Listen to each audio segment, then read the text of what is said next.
Hello, this is Big Frank again with my pal, the main man in the background, Mr. Mac. What up, what up, what up? Yeah, we come to give you another episode. Yes. Boy, just want to touch on the regrets. Like, I've tried to live my life not trying to think about all the things that you've done in life, because to help you heal you need to be focusing on the path ahead. But sometimes in life, like, life catches up with you. You know, the reality is not the reality that was. You know what I mean? Because the is how you live now, but there was once a reality that conflicted with the way I was now, and that has scarred me. I'm not openly saying it scarred me a lot, because I always used to front and say I got no regrets, you know, this and that, but I have, like, it's because that was my way with dealing with everything that happened. You know, like, sitting here and, like, I even regret just 15 years of age, 16 years of age, just not listening to my mum. It's just simple things like that. You know, my mum could have saved me this 20-year journey where I've risked my life and I've been hit up a few times and gone through so much domestics. Do you know what I mean? Like, it cost me a lot in the long run, and I will regret it, because she gave me everything I ever needed in life, even at her own expense sometimes. But I just kind of rubbished her a little bit. Do you know, like, everything that she gave me, with every hour that she put into her own self, every hour that Dad put into their own self just to give us something, I kind of devalued it, because the word on the street meant a bit more to me. And, like, you know, your parents will always forgive you because you're their kid.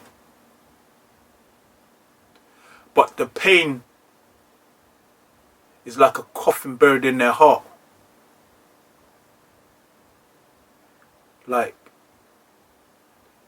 it's like almost losing a child. Because the minute I stepped out of the house, I became somebody that they didn't know. I had the same name, same surname,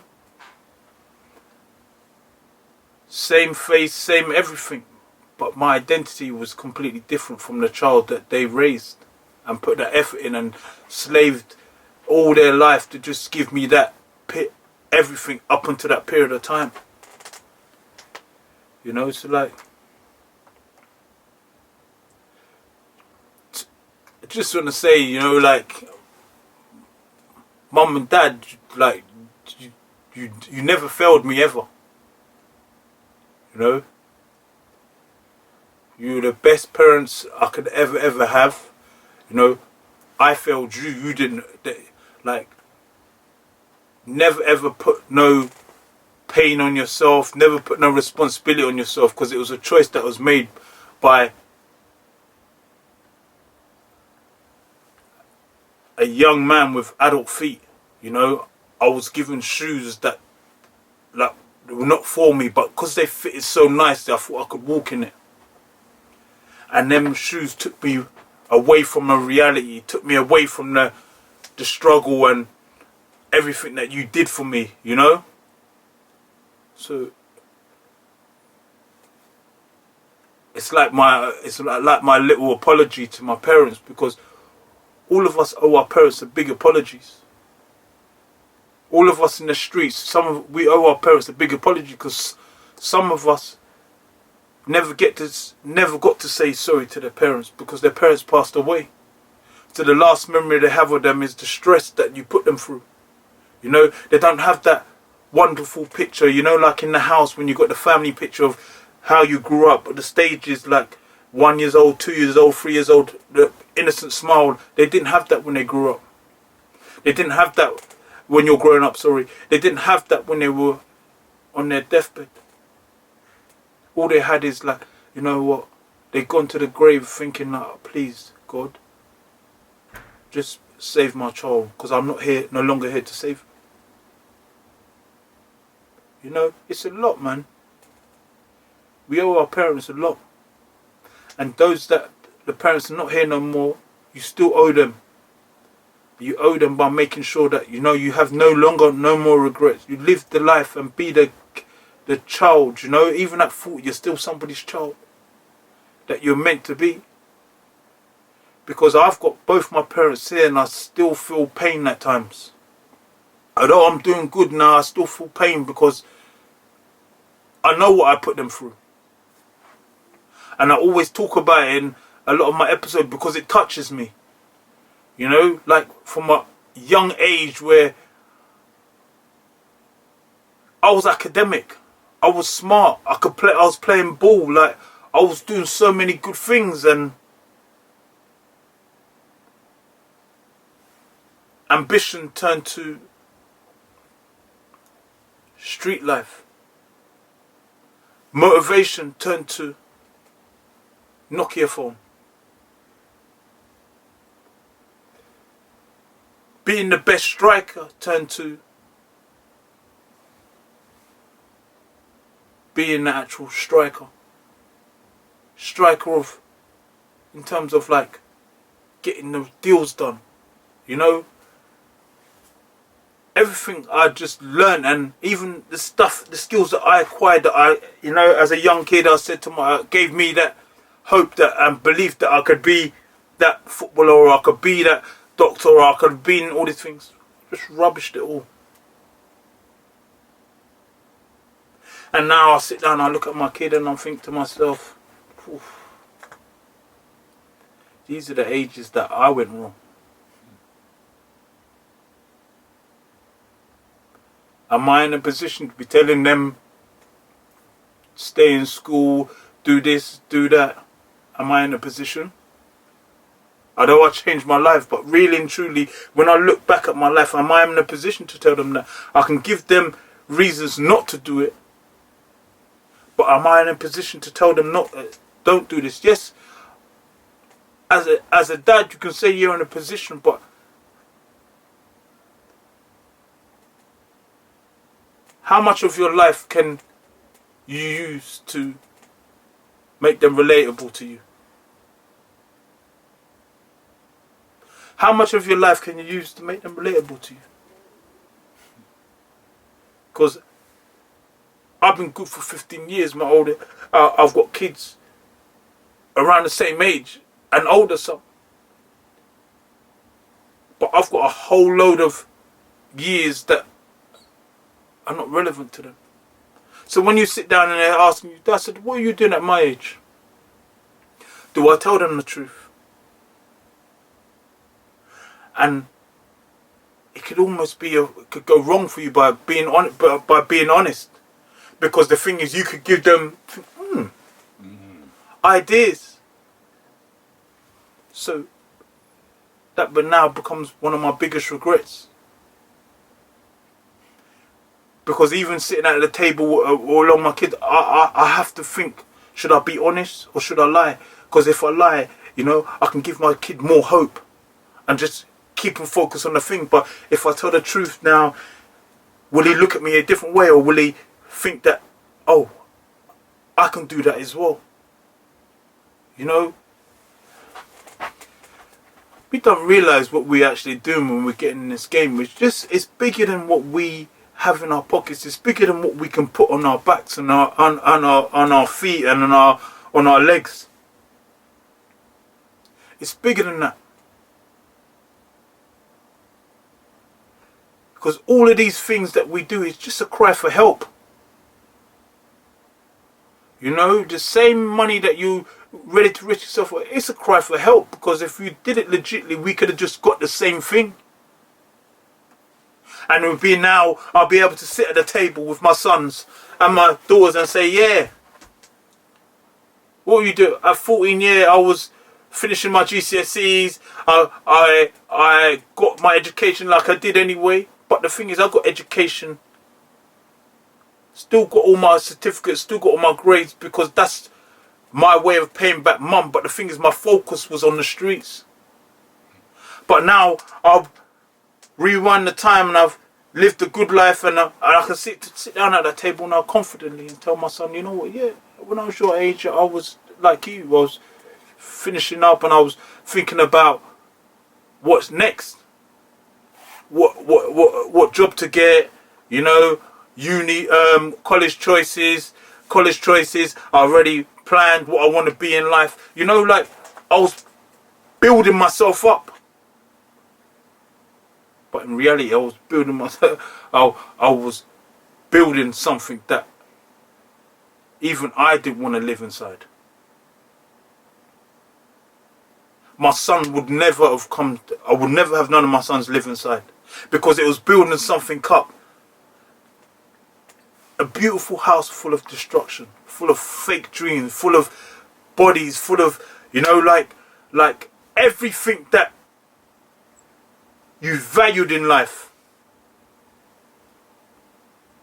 but with nightmares attached to it, with bodies attached to it, with blood attached to it, with tears attached to it.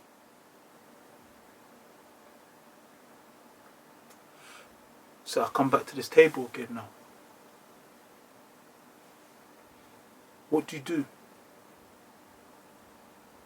Am I a good dad if I sit down and lie to my kids and tell them, listen, like, I didn't live a good life, blah de blah, but you know what? When I did make that transition and I'm a good man. But then they asked me, Dad, so then, what do you mean you didn't live that good life? You see where it goes here? Now I'm creating a chance where that my son would start looking at me and thinking like, rah, Dad, you're like proper, like, you've always pushed me never to be like these people and da da da, but Dad, you were like them. So when you were doing all of this, where was Mum, Dad? So were you thinking of Mum when you do this? How did Mum feel when you went to jail? I said, you mean that my mum went through all of this because you chose to do this? Now my child is looking at me funny. I'm at a table that I'm the master of. Now my son is questioning me and I can't even look at him in the eyes. Because anybody that has any remorse or any kind of love for their child, you'll never be able to look your child in the eye and openly say that you're proud of what you did. Because everything he'll be saying to me, asking me these questions, I can't answer them. Because the more I answer them, the deeper the grave I dig for myself. And sometimes you could just take that one dig too much. And everything that you came out of the game for can just disappear because of everything you stayed in the game for. It's deep like that. So we've got to be like,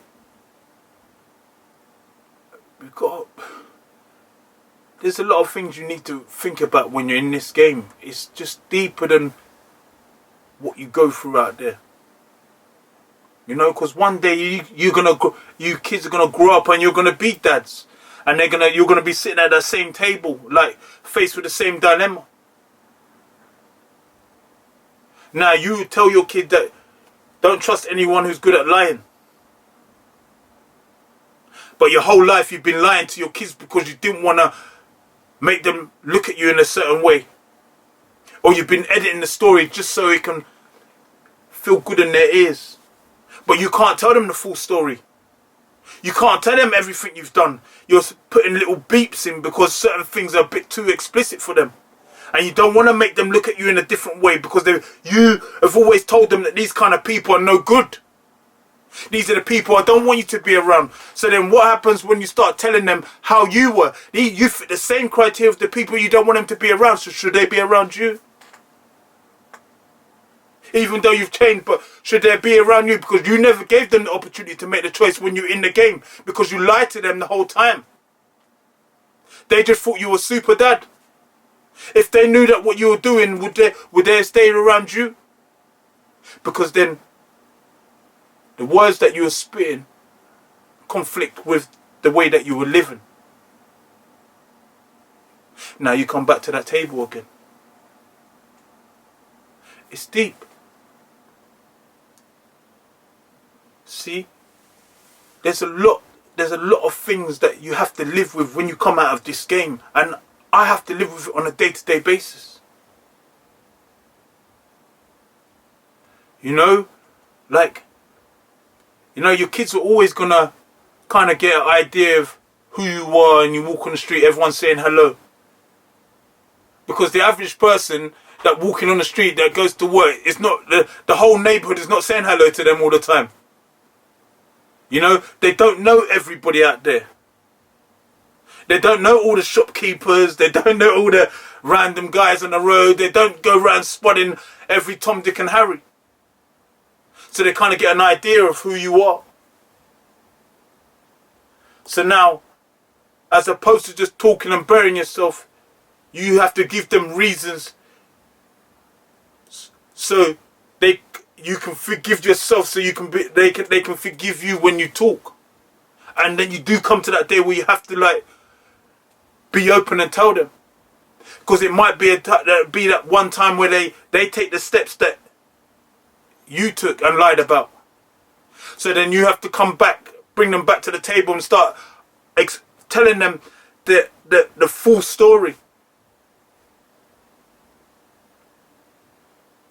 This is why you can't do this. This is why you can't do this. This is why you can't do that. They may change their mind. They might be one of the smart people and say, oh, you know what? Dad, it's not for me. But Dad, let me ask you a question. What did Grandma think about this? Because I know you say you love Grandma and you love Granddad and your brothers and you do everything for them. So, but what do they think about this? How did they feel when you got shot? How did they feel when you were in the hospital, Dad? How did you feel when they were sitting in jail? What was Grandma saying? How was Mummy feeling again? Now your head's down again. It's deep like that. So like, life doesn't have to be full of regrets, you know? Like, because you could walk that extra step too far in them trainers, and there's so much soil on them, nothing you can do is going to change that path that you've walked down. You could take off the trainers and try and scrub off all the blood shed from deals, all the funerals that you had to attend, all the drugs that you may have had to handle, all the times you couldn't come home, all the times the police kicked in your doors, but it's still going to be the same trainers. Don't get it. You can't wash them away, no matter how clean the trainers are. These are damaged goods. Because it's not about how the material looks. You can't change the soul once it's leaning. Because that soul has been down that journey. You can't change the soul. The only way you can change the soul is if you completely change the soul. Like literally get it changed. But then changing the soul creates a different shoe. So this is what I am now. Just like a different shoe with a new soul on it. The part of me that caused that leaning in the shoe is still here. But you know, I've reconditioned the shoe so I can walk better. But remember, there's always going to be that bit of pain attached to me. There's always going to be that memory that attached to me. There's always going to be that funeral attached to me. There's always going to be all these bad things that I went through in life. They're still with me. You can't get them. You can't get rid of them. You saying regret lasts forever? You see, regret, yeah. When you're in the street, yeah, you kind of not regret certain things. You regret it when it becomes final. You know, you lose friends, you lose things, but you lose a bit of money. You know what? You're a bit pissed, but the thing is, you can get it back. You see, when you lose things permanently, that lives with you forever. Because I've lost so many friends, it lives with me forever. Because the reason why I say that is because I can't phone them. I can't even ask them how they're doing. You know, I wish I could ask them how I'm doing. Would they want to speak to me? If they were here today, would they want to speak to me? Because when they see like they've been through so much in life, as a bigger person, I never told them, like, where's the door? Because in the game, yeah, you always, like, you love everybody, but the thing is, you have to be selfish in order to survive a little bit. You know, you care about the man, you care about everybody, but in the game, really and truly, you care about yourself more than anything. Do you understand? Your life means more to you than anybody else's. So if I've got a chance to get out, I'm going to get out. I'm going to make sure I can get out and tell people, yo, come. But you know that time, that step you took out of the door and you tell them, yo, go, the door might shut behind them. That might be the last time you see them.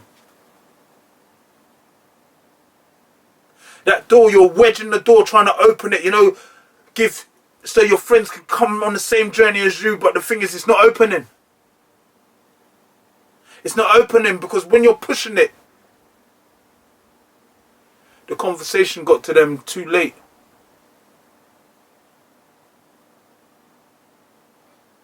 So you have to regret. Regret. For me, it's like a tattoo.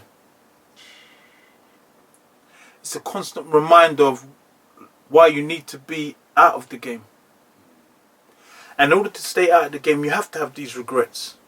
You have to have these thoughts, moments that, you know, like when you're playing your idea. But the thing is, when I think about the game, I think about who I started up with. And I think about where are they now. I think about all the years where I am now. And I think to myself, where I am now is in a good place. But it's 25 years too late. But it's a good place. Some of the people that started with me didn't finish with me. See, life is a race, like, you know, we all start running when the gun goes off. But not everybody's got the stamina to get to the finish line.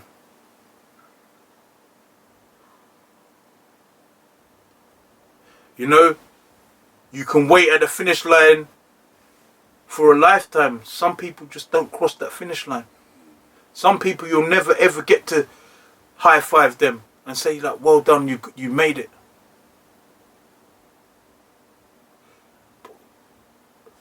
So the game is full of regrets. Because although we didn't personally kill our friends, our heads become like mental cemeteries, because everybody that you grew with and you've lost is embedded in your head. Is embedded in your head. I used to close my eyes and I'll see my friends.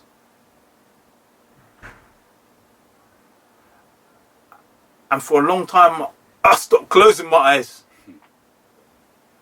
Because I didn't really want to see them. Because the thing is, I felt so bad that they're not here today. Why am I here? They're not here. Like, I close my eyes and I see them like they're just there in front of me, but what do I say? What do I say? I've got all the words when my eyes are closed, but when I open them up, I've got nothing to say. I've got nothing but tears. Because I know the minute I open my eyes, I'm back to the reality. It's a big regret. It's a big regret, man. It's like, and then you, like, a lot of these people that pass away sometimes and you're along your journey, they got kids. They got kids, you know, like, we never thought once, like, I'm in the game, yeah, I ain't got my kids yet, but my man's got a kid, you know. Maybe I should just tell him to think about his kids and just come out of the game a little bit. He may not have, but the thing is,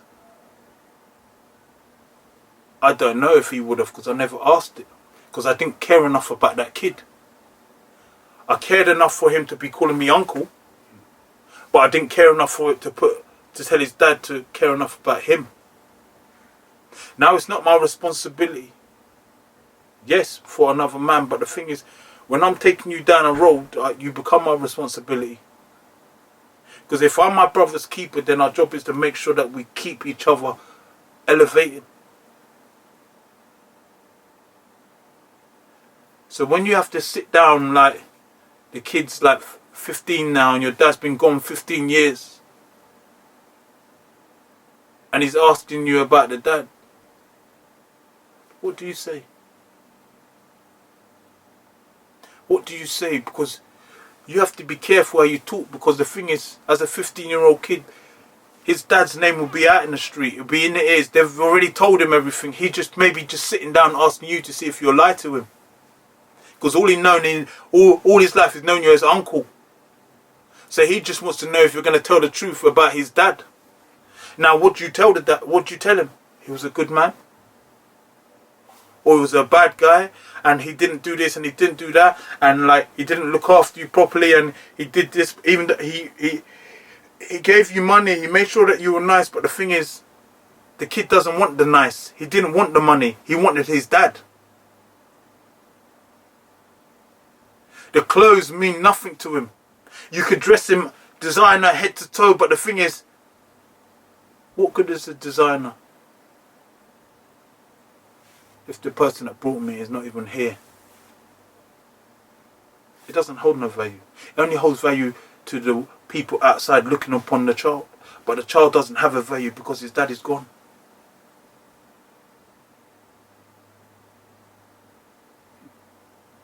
He just has a story. He has a name. But the value of the child is, half of it has been ripped away from him, because the thing is, he has to now live with, like, no dad. And stories about his dad that was doing this and he was doing that, like. And then you've got a load of uncles that are just, yeah, we're giving you money, we're helping you, but the thing is, nobody can really look you in your eyes. You can't look you in your eyes. Any serious person that really cares about a child, yeah, you can't look them in their eyes. Because you can't honestly give them the lowdown about the dad. But to us, the dad is a big G. He was that guy, but can you tell his child that? Because if his child goes on the same road and you've changed your life, then what happens then? It's fucked. I regret it so much. I regret life so much because I've put myself in positions where I don't need to be in. Because I have to sit down with people's kids. I have to sit down with people's mums. Like I used to call mum, and then some days you go to visit people's parents and the mum's crying because of her son's this, and I just wish he would have changed. And like I tried my hardest for him, you know. I worked how many jobs for him, and look, he just didn't want to listen, and now look at him, and I'm sitting there, I can't even open my mouth. But the thing is, I just don't want none of you to live long enough to be going through this. Do you know? And when I say I don't want you living long enough, I don't want you living long enough in the streets. I want you to come out now.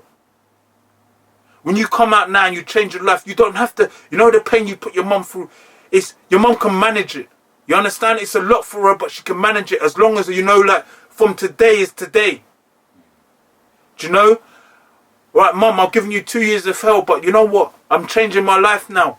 15 years, 16 years, 20 years, I've been working, Mum. 20 years, Mum, I've been paying your bills. 20 years, your eyes haven't rained down, Mum.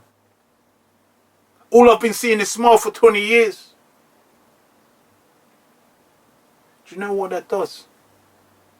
That goes a long way to cancelling out them tombstones in your head. You know, where people have died. It goes a long way to cancelling out that every teardrop that your mum's cried for you. It goes a long way to having all those absences that you had around your kids or around your family. It doesn't change much, but it does make life a bit more bearable. I sit with my friends every day when we sit down and recollect, and everybody says it just wasn't worth it. And they wish they didn't, but the thing is, if we didn't, we probably wouldn't be the people that we are today. Do you know, we are success stories because we made it out at a price. But you know what is? Every day that we stay out of the street breathes hopes into the people that are trying to make that same transition. Every day that we stay productive, every day we stay above the ground, breathes hope into people trying to make that transition. I don't know many people now like that are happy, saying they're happy in the game.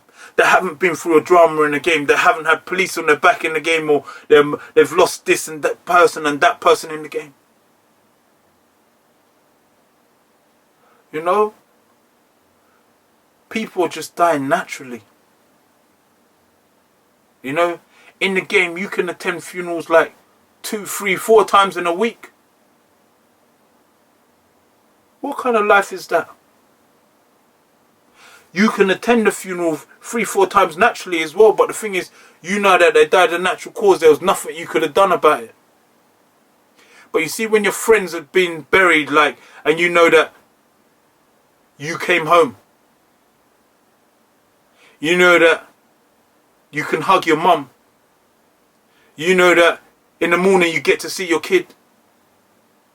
It's a whole different thing. Because every time your kid hugs you, there's somebody's kid crying. Every time my mum says I love you, there's someone's mother crying. Your happiness comes at a price of somebody else that didn't make it.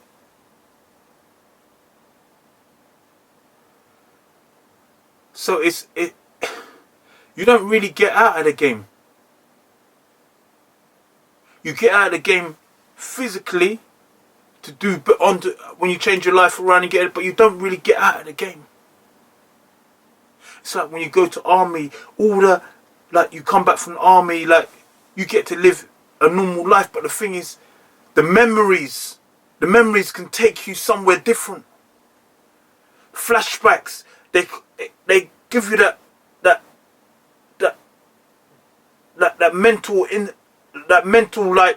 mental issues. Nothing becomes stable anymore. Your thought process, like, sometimes you just see things that you don't want to see, but they're just there because you've experienced it in life. It's hard to erase the past when the past has been the majority of your life. I could sit down here and tell you I wish that this person was here, this person's here, this person there, but I've got no genie. I've got no genie. I wish I could, take away his mum's pain. I wish I could,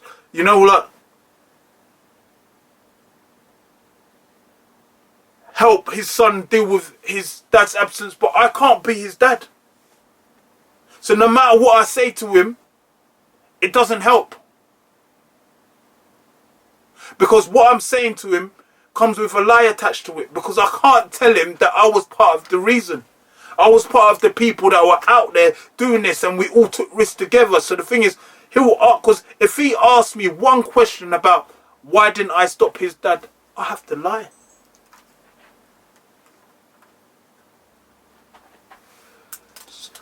So it's a cold world. The streets, you get in it, it shows you so much fake benefits. but it doesn't give you aftercare. There's no aftercare like when you're going through depression and you're sitting at home and you're finding it hard to get on or reasons to get up because you've lost this person and that person. The streets doesn't give you no aftercare. It doesn't give a shit. If you die, so what? How many other people have already died that you know already? The streets doesn't care. You could, you drop dead and you change your life and people will say, whoa, you know what, it was a wrong one anyway. He changed his life, but the thing is he had to change his life because he was doing so much rubbish before. If he didn't, he would have probably died that way anyway. You create a hate upon yourself in the community that, that grew up, that loved you so much as a youth. Now, the beautiful son that your mum and dad raised, she's got her own neighbours looking at her, oh, how are you, and how's your kids, but inside the house, they're slaughtering you, they don't even like you, they're telling their kids not to hang around you, or not to do, but your neighbours. My mum's known you all her life, she's been respecting you all her life, but because of the way I am, now the neighbours are being fake with my mum. Because they can't say that your son's a this or he's a that, he's a scumbag, hide their faults. They have to just lie to my mum. But this is what you create, the pressure that we create on the community around us as well. Because they can't be themselves around you because of you. They go around actually lying to each other, pretending like they don't see or they didn't hear what's going on. Do you know what I mean? You create fake friends amongst their elders as well, because your mum's friend can't sit down and say that your child, they can say like, oh, do you know what? I heard this and that, but the thing is, they can't say their true thoughts on that child without your mum getting in her feelings. Now your mum's lost a friend because of something you did. See that I'm saying to you? It's deeper than just the road. It's deeper than just them trainers that you walked in. It's deeper than just them people that you lost. You're creating damage everywhere. This is not a movie where you can just call time and rewind it and then change the script so you can put new things in places. This is real life. This is real life. Everything you create, you have to live with. And everybody else has to live with. I've changed my life, but the people that know me for nonsense and maybe I'm a scumbag in people's eyes, oh, he's a tramp, I don't like him because he did this and did that, blacking up, they're never going to forgive me, even though I've changed my life for the past 15 years, because the thing is, they've known me for 30 years doing shit. Now that's their mother, that's my mum's older son that they're talking about.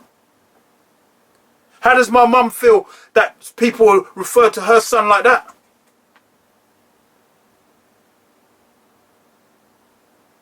People always celebrate your change, and it's good that they celebrate your change.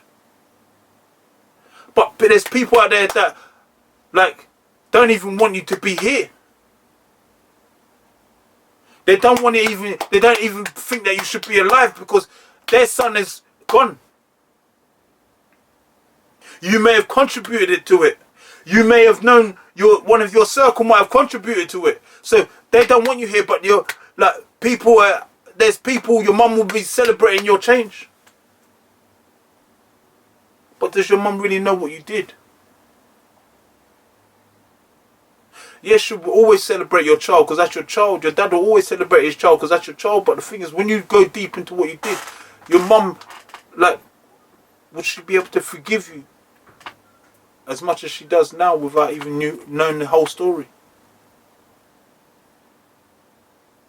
Is it right that your mum has to be in a situation where she has to think about her own child in that way? It's deep, man. It's deep. Because you kind of live a lie just so you can keep your mother's eyes dry. Your dad's eyes dry. So to stop that high blood pressure here and there, Because when you change, you just want them to embrace you for the change.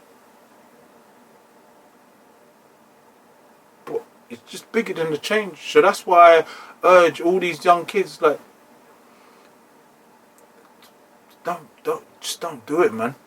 It's more than just destroying your life. There's a lot of people around you. There's a lot of, I've given you examples of things that you got to sit down and think about. Like good people die. You know, when you're in the streets, you're just so focused on yourself and you're not focused on that good mate that's always been there for you, you know, like he phoned you, but the thing is you can't be around him because your life is peak now and you become bait. So that good friend that you've grown with, like, he's living a different world. You kind of don't want, it's selfish for you to be around him because you're putting him in danger now. And he's not from that world, so you kind of cut him off a little bit. The mum's house, you don't really go because people are following you and you become bait. So now you're even crushing real life people that have really had your best intentions, and gambling with the people that just know what you're capable of or what you bring to the table. But if you stop bringing to the table, will they still hold me the same way my friend held me when I wasn't bringing nothing to the table? Will they still love me like my friend's mum that used to call me son when I used to go in the house when I'm not bringing nothing to the table? This is what you have to gamble with.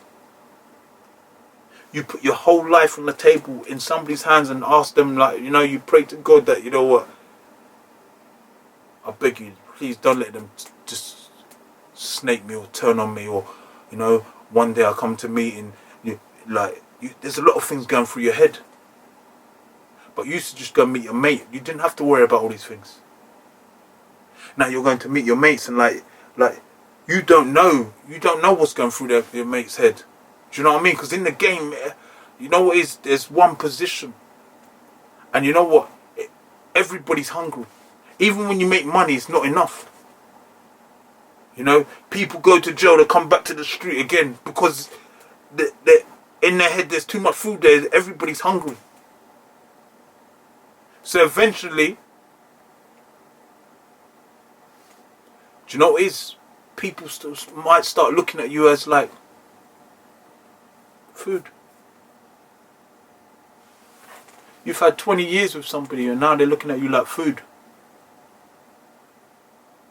When you've had 20 years with somebody that gone to school together, like, he didn't even care whether you were good at this or good at that. He just wanted to be your friend and he just cared about how you were. He cared about when you got home, he phoned you to see how you are. You know, having a missed call meant something to him because he knew he had to phone you back just to make sure that you're okay. You held something deep in his heart, but now you don't even have a heart because in the game you can't show emotions. You have to be, you rip out your heart. Now you're walking with people that don't have a heart themselves. So where does the love come from then? Where does the love come from? The heart is replaced by money. The love is replaced by money. The loyalty is replaced by how much money we can make together. But if we stop making money together, then what happens to the heart? What happens to the love? What happens to the loyalty? And a lot of the answers is, like, responsible for a lot of good friends that are lying in the grave now.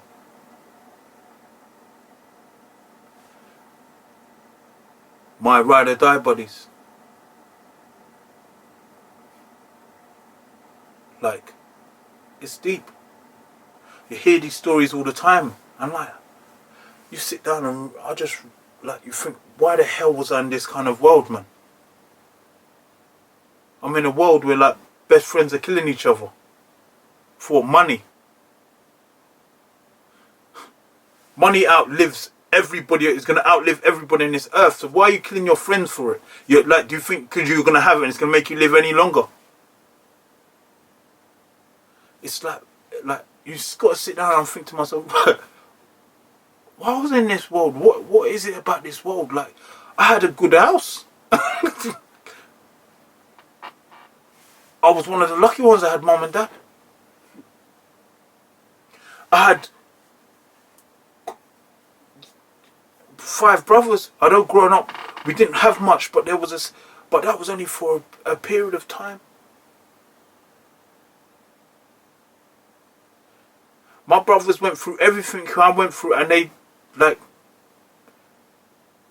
a couple of them had a little mishap, but the thing is, they're all success stories.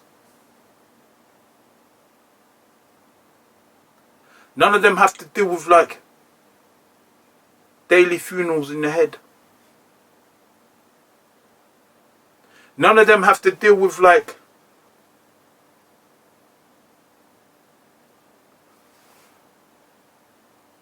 conversations in your head where you're thinking of what to say to the friend's mum when you see her on the road, the friend's son when you see them on the road. They don't. They go home, they sit down with their wives, talk about how work was, play with the kids. It's simple. But their relationship with the kids and all that has never been different from day one. They didn't put the streets before their kids. So they've had a good run relationship. They're in tune with their kids. You know, they don't have to lie to their kids. Their word holds weight with their kids because it can be backed up. If they research their lives, you can see that it's been backed up. Now, most of us don't even want our kids to research our lives. Because they realise that we're not the guys that they thought we were. It's deep. So there's, like, the streets come with a lot. There's a lot of trauma that you have to live with, a lot of regrets. But it's all self-inflicted. There's nobody to blame. The older did this, the older did that. You have a choice. I'm giving you reasons from a person that was in the game for so long.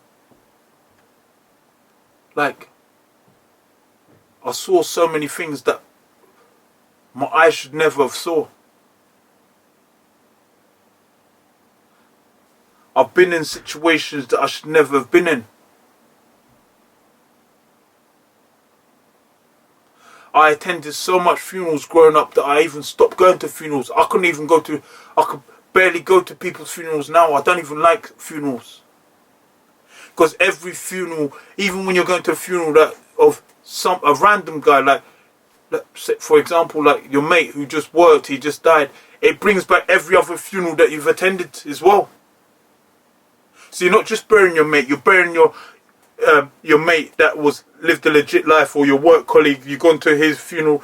It's not just your work colleague's funeral, it's everybody else's funeral that you've lost as well, because the minute he goes down, you're revisiting that time where you had to watch your friend be buried down, your friend that you grew up with, and you never told him to get out of the game. You could have even changed your life, so you could have maybe given him some kind of hope, but you didn't do it. So you've seen the people that you love so much in the box, just like a pair of trainers.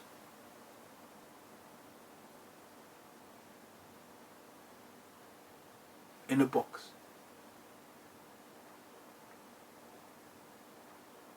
The only difference with the trainers, you can actually open the box and you can actually have a look at them. And you don't feel bad about looking at them. You can feel them, you can touch them. You can wear them.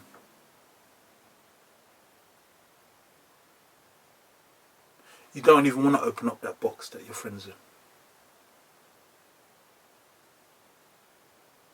Because there's a lot of pain in that box there. There's a lot of regrets in there.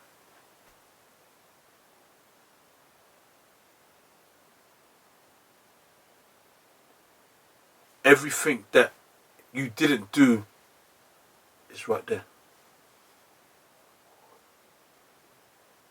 You know, so like the streets is deep. You know, don't just look at it at what you're making now. You know, don't just look at it because you're getting home every day. Because the game is designed for you to get home every day. Now and again.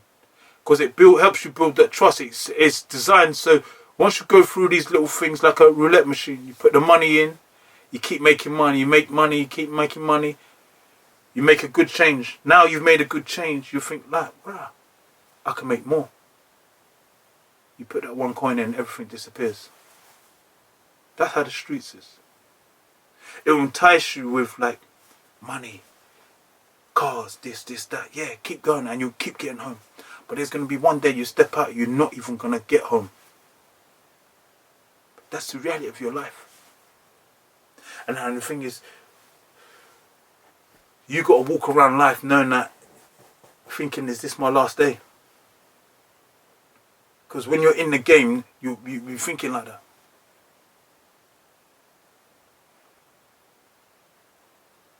I used to walk around like thinking like that. Like, I leave the house sometimes and I'm thinking, oh shit, did I say bye to the kids? Because I need to make sure I say bye to them properly. Because maybe I might not get back to see them like that. It's like mad how you think. Because you see, sometimes you're so engulfed in what you're doing, like you're not even realizing how quickly you're drowning. You know, because you know what is, the money and everything else is making you think like you're floating. But you're actually underwater. So little things like saying goodbye, you're right babe, have a good day. These are memorable moments that you have to write down, because the thing is, the last thing that I heard from Frank was he wished me have a good day. You know, the child would say, yeah, I remember daddy, yeah, he said to me, have a good day in school. That's the last thing they got of you. But if you didn't say nothing, imagine, they're just gone. The last thing they ever heard from you was yesterday night. So it's not really a life to live, because like you have to think about so much things that should come to you normally to do without the headache attached to it. Just saying good morning and them thing is like it's a normal day, it's a normal like routine to do, but it means so much when you're in the streets. Because that might be the last time you get to say it. How many people have kissed their mum and said, Mum, I'll see you later on, I'll come and pick you up at work, and their mum's got the phone call and said like, yo, my son's not here. They've broke down. But he told me he's going to come pick me up.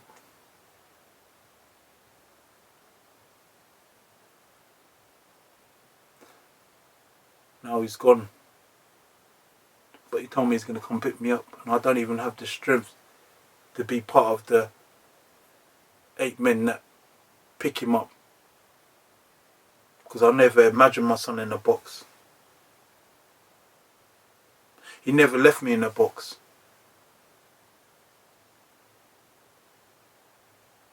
I shouldn't be burying my son when, like, he hasn't even lived yet.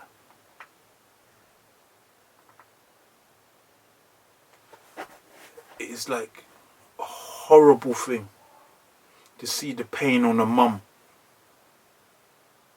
when you're losing a child, you're burying a child. And I had to go through it for my brother, and he didn't die through anything, he just died normally because he got sick. But just to see the pain on my mum's face, see the pain on my little brother's faces, to see the pain on the relatives' faces, his kids, just to see the pain on everybody, like,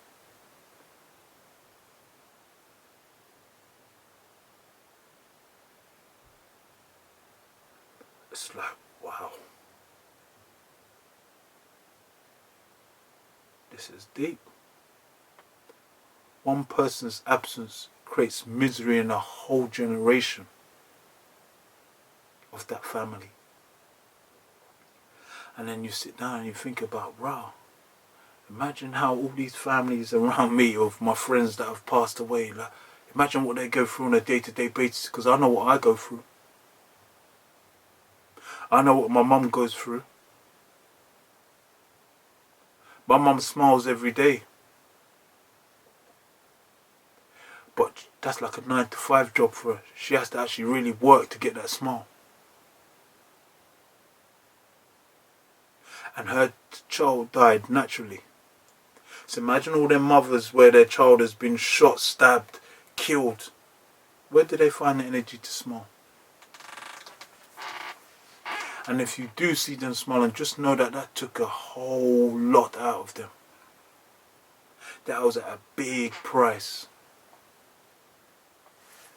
You know, it's just regret, you know, like, it's not, let me tell you something, it's not just like a piece of clothes that you can put in the washing machine and it comes out brand new and you can forget about it. You can't.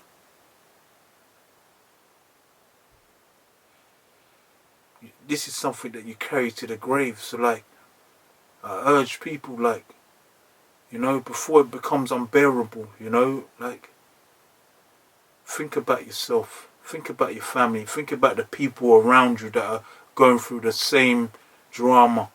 Think about the damage that you would do if you weren't here.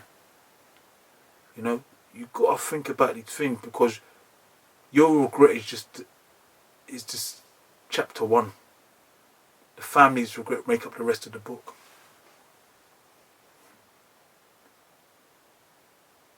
Like I said, like no kid should have to bury his father because he made wrong decisions. No kid should be tending their dad's funeral because he chose the game instead of them. No mum should have to be thinking about black suits and funeral arrangements and invites for family members that haven't even come and checked you for years, but you have to bring them in because they're family. Like, mum shouldn't have to be thinking about all these things. They should be making arrangements to celebrate you because you've achieved something in life. You've given them reason to continue with their life. You know, some parents are old, they're ready to go, but the thing is, you're keeping them, they're still here because you're giving them reason to stay here.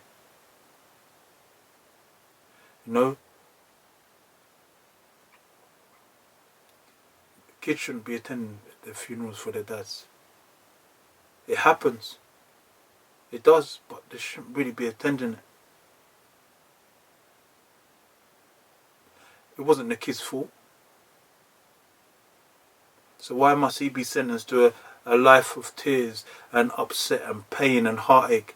He's sentenced to something that he didn't bring upon himself. He didn't do nothing. But the thing is, because of our selfish lifestyles and the choices that we make, we're now sentencing poor innocent kids to a life sentence of pain and destruction and, you know what, this and that. Like, you're not even here to tell the kid that it's going to be okay. You're not here to wipe away the tear and tell him, like, don't worry. Like, we got to think deeper into this game, man, because, like, every step we take is taking us further away from the family that and the people that we really do care about. You know, before you take that step too far, turn around. If you're still contemplating whether you need to change, just turn around, just look. Look at all the people in the background. All the people that you're walking away from. And then look in front of you at all the people that you're walking to. Weigh it up. Which one makes real sense to you? Because I know, if I was that 15-year-old boy again now, I know where I would have been. My life story would be so much different. The pain you go through just getting up sometimes is immense. Because you know, every day that your friend's birthday comes around, you have to celebrate it in your head.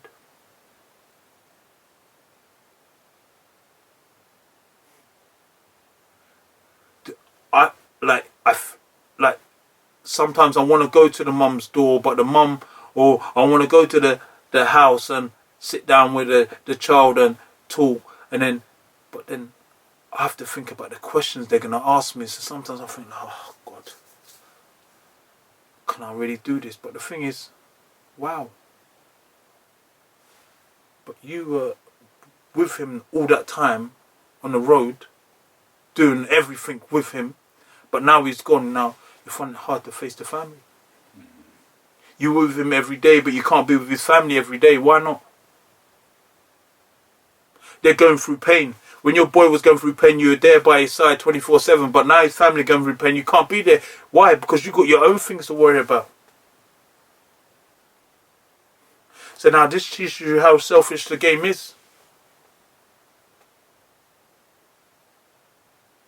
You'll be there for your friend, but you won't be there for his family. You'll ride out for your friend, he'll phone you, but the thing is, when it goes wrong now, you can't be there for the family. They need you to ride with them, because they're going through pain and they don't understand what really happened. They don't understand that journey because they're not in that world, but now they've become in that world because their son is a victim of that world. Their dad is a victim of that world, so the thing is, they need somebody to ride with them to make it easy for them. To help them get through out of the roads.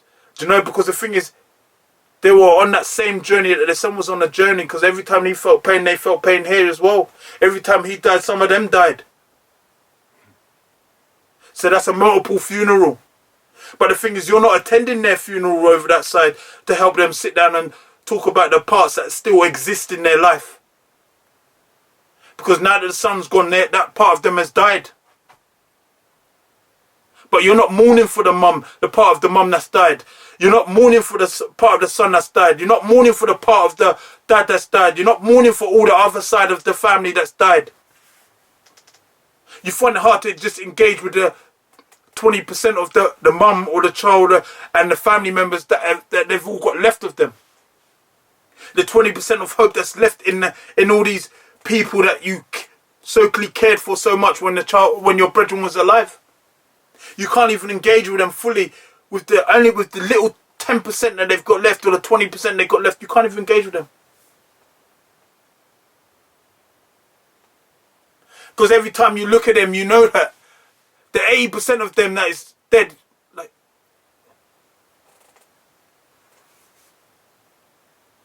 if you look at your hands, you can see blood.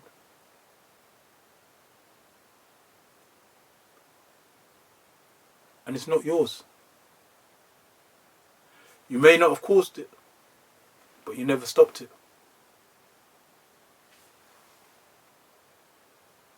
So you still have residue on your hands. So these are regrets that you have to live with.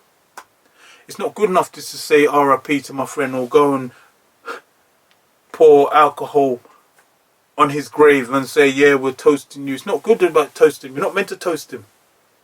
He's meant to be here. You're here, he's meant to be here. Do you get what I'm saying to you? So like, even when you go to the grave, yes, it's nice of you to go and say thank you, yeah, RIP, and speak to him. But the thing is, there was a time you could speak to him on the phone. There was a time you speak to him for 6-7 hours on the phone, and you not once in that 6-7 hours did you tell him to come out of the game. In fact, I can bet my life that in that 6 hours, 7 hours, it was about beef, it was about girls, it was about making money, it was about the next move, it was about this. So there's a lot of things that we have to deal with. And I regret my life, I do. I embrace my new life, but I regret a lot of things, because the thing is, the game wasn't what I thought it was. the luxuries, the watches, the this. Like, I don't own. I got rid of all that shit because the thing is, all them watches that I'm wearing, all these fancy clothes I was wearing, it came at a price. Because with the same Rolex that I first brought, yeah, I remember we did what we did to get that watch, to get that money so I could go to the shop. You know, with my pride and that go to the shop and then look. Boom. Every time I look at a watch, it just reminds me of my brethren, because I was with my brethren when I got it, but my brethren's not here. I can't keep this watch. Because that watch is as good as his. Because every time I wear it, I just think of him, so I don't need it. I don't keep things that I've obtained in that world. When I changed everything. I threw everything out. Why do I need reminders? Yes, it may cost me 10 grand, but it's not 10 grand that didn't come with a lot of pain. Because when I was making that 10 grand, I had a team around me. When I was spending the 10 grand, I had a team around me. When I was drinking, chilling out, I had a team around me. Me, I'm only orange, but I'm still drinking. But yeah, I had a team around me with my orange juice.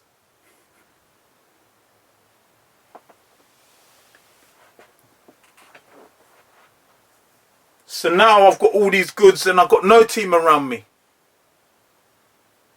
Lifers. Funeral visits. I've got like, I have to keep, there was a stage in my life I had like more than like 12 black suits. I kept having to buy them because I keep going to friends' funerals, and I did, like, people were saying to me, just no, wear that one, but I couldn't wear it because that belonged to, but that was when I put it on, it reminds me of this guy. So I'm buying another one, and I can't wear it because this one reminds me of this guy. Now, normally you could just put on a normal day, I'm going to work, I could wear a black trouser and change the shirt. But now the suit, I can't even wear the suit. But it's the same money that helped me buy the suit to bury my friend. But now the money is the problem now, because the money, I have to now spend more money to go and buy another one for my friend, because this money has just bought me nothing but damage. It's only made me able to contribute to my friends' funerals. Because that money did nothing for my family, because my mum and dad don't take them criminal monies.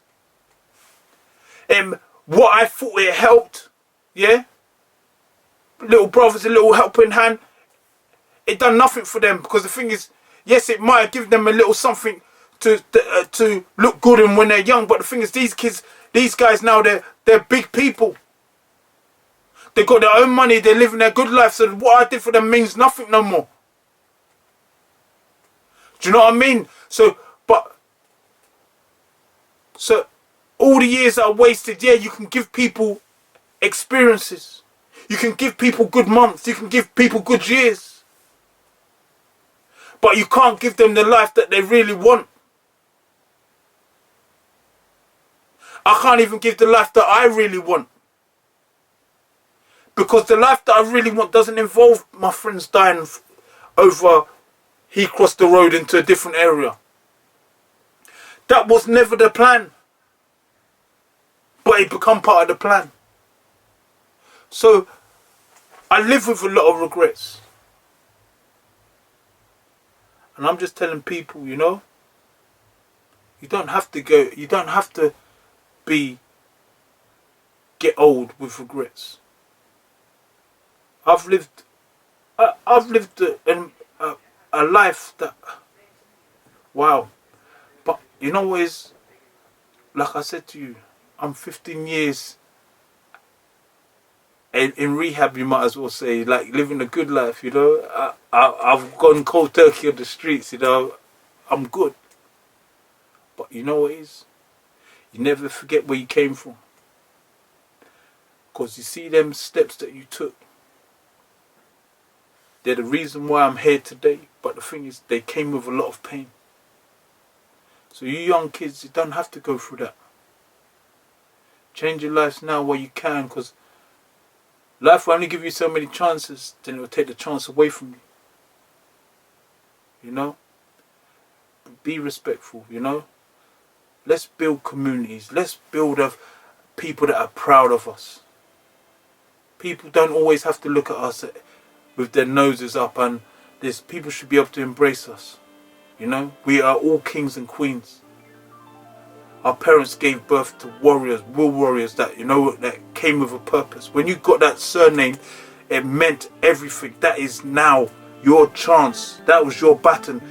Now, son, let's go make this name proud.